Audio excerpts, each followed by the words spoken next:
Alright, ladies and gentlemen, we are Together We Rose, and it's your boy Leo. I'm here with my special guest, very special guest. We got Mo. He's one of our local business owners here in Ontario. He runs the frozen yogurt spot Cherry Chill, right here on Vineyard.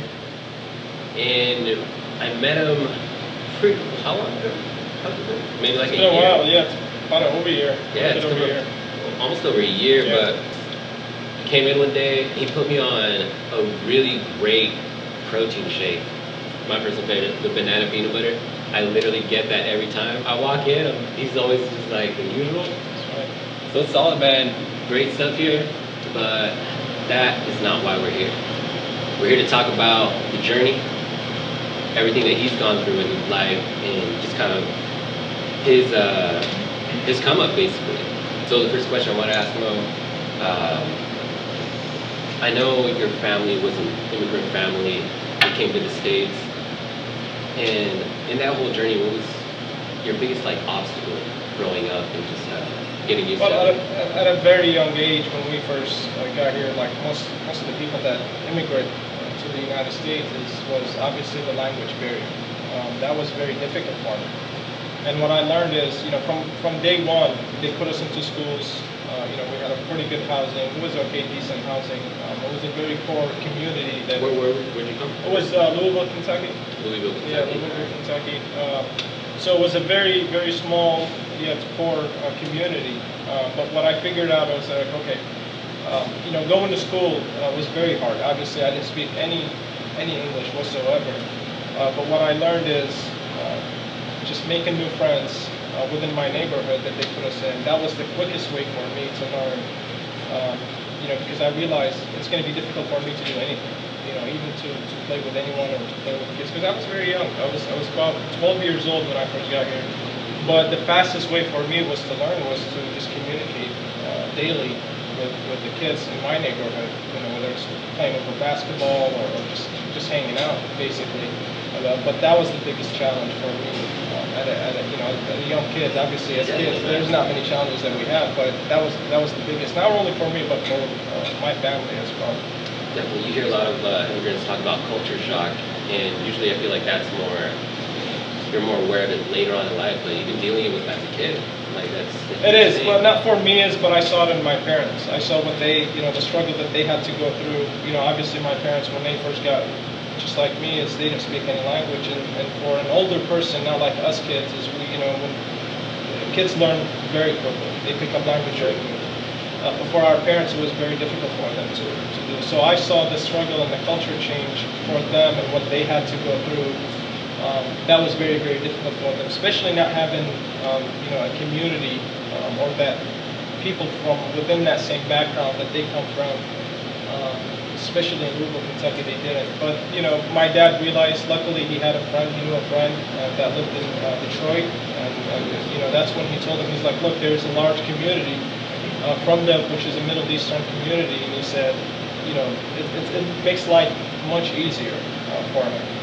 So it took us about a year to figure out, okay, we need to move from this state to that state, and that's when we moved, and we figured that out. Okay, that was the best way for us to do it. All right, so you guys made the transition. Family comes to Kentucky, and what was the reason exactly for coming over here? It was after the Gulf War, the first Gulf War back in '91. We had to leave. We had to stay in a refugee camp for roughly about 2 years, and then basically the UN came in and said, okay, and what country you guys want to go to? My dad was like, well, we're going to the United States, and we were fortunate that we chose the United States, because we could have chosen any other country. Really? But we chose in the United States. They helped us out. They helped us out get out of that refugee camp. And when we arrived in the U.S., but it's like many other countries. It's just those countries are torn apart by these wars, by the different wars. Whether it's a civil war within that same country or whether it's a war within, between countries. But that was the main reason. And my dad, we come from a large family. So my dad, I have three brothers and 3 sisters. So my dad was doing his best to try to find a better opportunity for us. And luckily, thanks to him and the choices he made, is to get us out of the country, the struggle, and it was very difficult. It's a long story, but it was very difficult to leave that country because we weren't allowed to. But we made it. We made it into the refugee camp. We struggled for 2 years, but we made it into here, and that was the best thing that ever happened to us. But I didn't realize it obviously until at a later age. That's wild, man. That definitely probably really puts stuff in perspective later on when you grow up. Yeah, true. Yeah, it's learned. It's what made a lot of things for me easier. It's just what we went through. I think is what I had gone through, what my brothers had gone through, what my parents had gone through, is what made life and things that may be hard for a lot of people. It just made it a lot easier for me myself. And it just made it that much easier for me to take.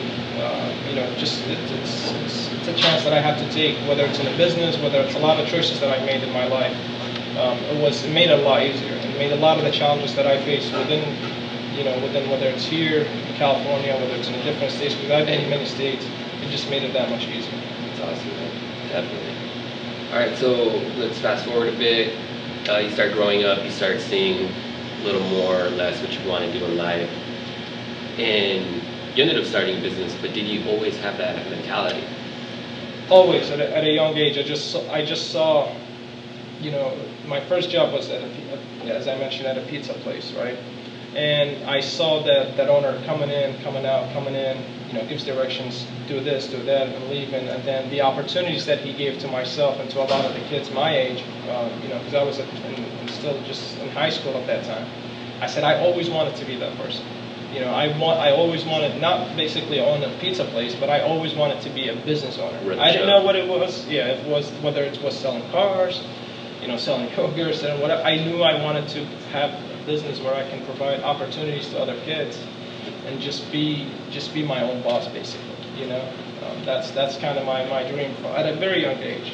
That's great. And luckily I done that. That's solid, and I will let the viewers know that that's actually how we met. Like, I'd come in after a workout and just small talk, and dude, we just start talking growth and just talk about current events and like millennials and how how that whole thing goes. Interesting. Yeah. But that's how we vibe so well. It's like we have the same mentality, and he just vibed with the brand so well that it's about a bigger picture. It's not all about being selfish and like being greedy or just wanting to open a business for the money, but to create jobs and stuff. And so that'll lead to my next question.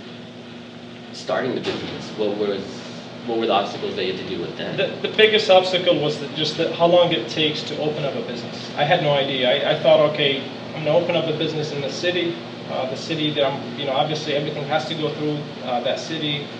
You're gonna be providing jobs. Obviously, they're gonna make money from the taxes or the sales taxes that you make.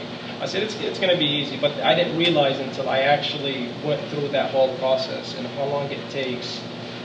From point A to B, and just the regulations that you have to go through, and a lot of the approvals and the time. Really, time is the biggest struggle.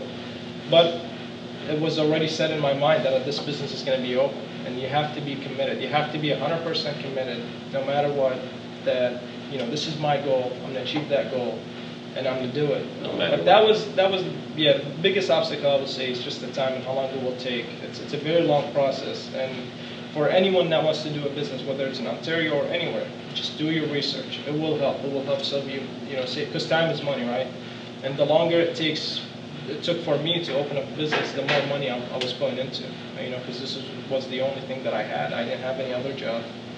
This was it, but my mind was set that this business was going to open, and luckily I did a lot of research. We're lucky we live in an age where we have the internet. It's an open world. You just go on Google and you just search. And that helped me a lot. So it just my recommendation to anyone: just go online, do your research, no matter what it is that you're doing. Even if it's a job that you're working, even if it's an hourly job, just you have to know, you have to be the best at it. That's kind of the mentality that I went to. Is you have to know exactly what you're getting into. Fire, man, 100%. For real.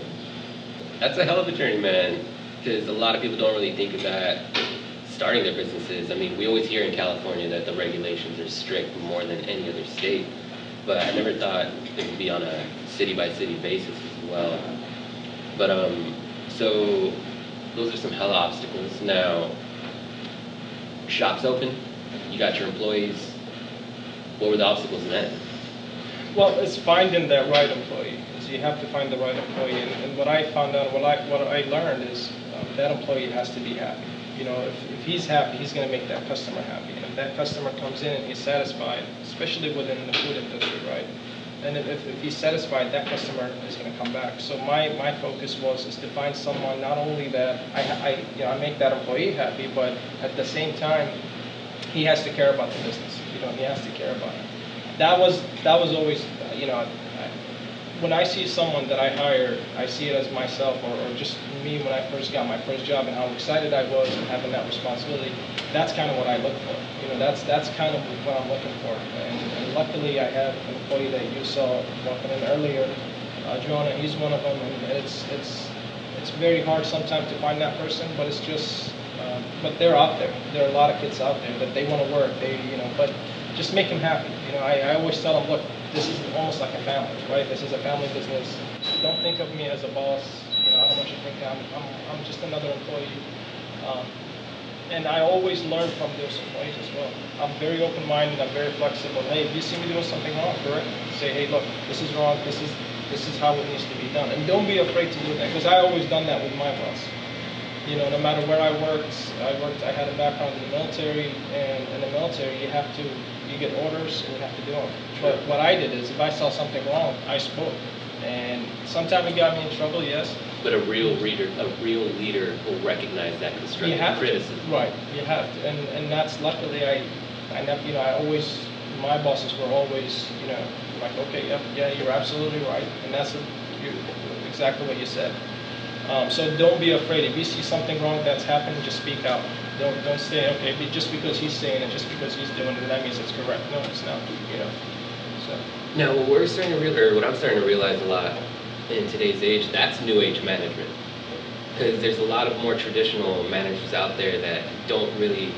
I'm not going to say they don't care about their employees, but they're not taking that little extra investment of energy on whether or not they're actually comfortable or building a nice work environment. Like, they value more an employee that's there forever, as opposed to like an employee that's just happy, like on his own. So it's really great that you're actually. It is. You have to. It's just with any other business, you have to have a positive energy. You cannot have a negative energy, no matter what. Whether it's in the back room, you know, in the kitchen area, or here out in the front, you have to have a positive energy. You can't just think, okay, I have 8 hours of work today. I'm just going to go and do my 8 hours and leave. That's just not going to take you anywhere. Really, it's just a day-to-day job that you're going to have and you're going to be stuck in, and you're just not going to go anywhere from that. You can't have that. Whether you're a leader, whether you're a manager, supervisor, or just a regular employee, it doesn't matter. In my mind, I think that applies to everyone. Good. Now, fast forward to like 5 years from now. Like, what are your next goals? You've already started your small business, got the hang of it, got that experience. I have 3 kids, so I'm always thinking about my 3 kids, their generation, what they're going through. So my focus is always on them. And they're fortunate. There's just a lot of opportunities that's going to be open for them. So my main focus is to have more time to spend on my kids, and so they can have a better future. And it's not about the money, it's just about the directions that I want them to go in, with the challenges that they're facing. It's just basically spend a lot of time with them and put them through that right path. That's my main focus really, with right now and my goal is. And I have bigger opportunities. I know there's a lot bigger opportunities. You have to have that ambition to always, you know, you want more. But at the same time, is you have to kind of balance time between family, business, and just work. You can't just do work all the time. Yeah, we've talked about that too, like Elon Musk, you know, his drive is fucking incredible. Yeah.